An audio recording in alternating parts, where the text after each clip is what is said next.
mo na maiwagang pau natin. Bossing, ito pa sir. Baka mabasag. Mamaya padadapain ko kayo eh. Saan ang mas masakit? Part ng kaliwa? Part ng kanan? Kaliwa.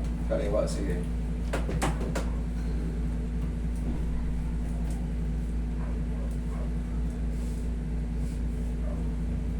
Ilang araw na yung bossing? Isang linggo na. Isang linggo na.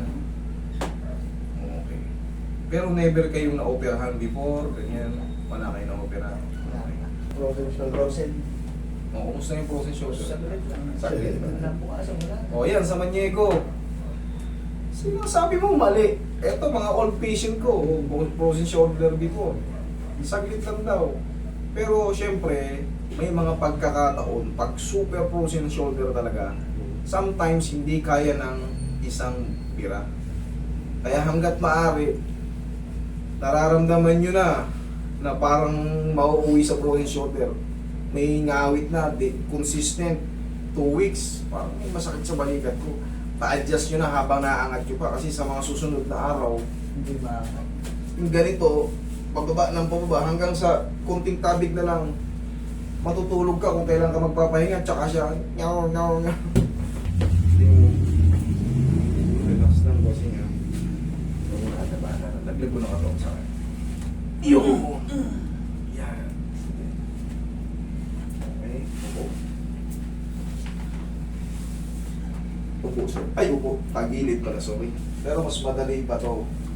Basta huwag nyo lang paabutin yung namamanhit na yung mga paa nyo, tsaka kayo magpapaayos o tsaka magpapacheck up.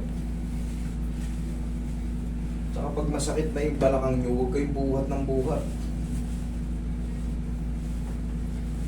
Relax na. Lambot na. Sige, tihaya. Yan, dyan lang. Yan mo lang sumingaw. Yan! Yan ang tamang pagtayo. Tukod mo yan. O. Sige, baba to. Yan, tsaka kukuha. Tandaan nyo, ang tamang pagtayo. Huwag kayo tatayo ng balakang kagad. Tumagilid kayo, itukod nyo yan, kalsuhan nyo yan, mabilis makatayo. Kasi ito, walang sira itong kamay natin tsaka yung sika natin eh. Pag dito pa tayo pumuwersa, siyempre yung balakang natin na masakit, magkukontract yung mga muscle, iipitin niya yan. No? Kaya saan na yung bandage ko? Malapat. Ayan ba? Oh. Medyo... Tayo ka lang. Tayo ka lang. Ayun. Ganito ang kapit.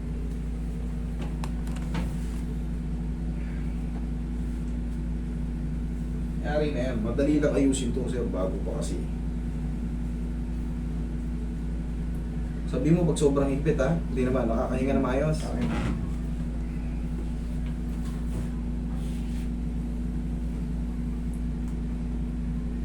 Kung meron nga kayong back brace, ayun na, pag uwi nyo, palitan nyo to.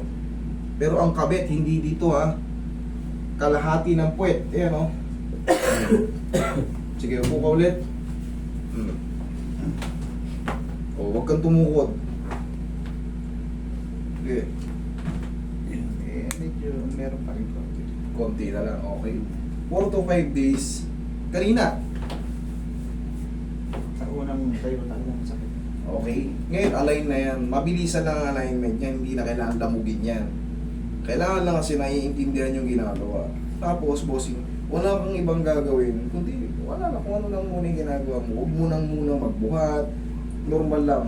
Pahinga lang yan. 4 to 5 days, yung konting natira, mash out.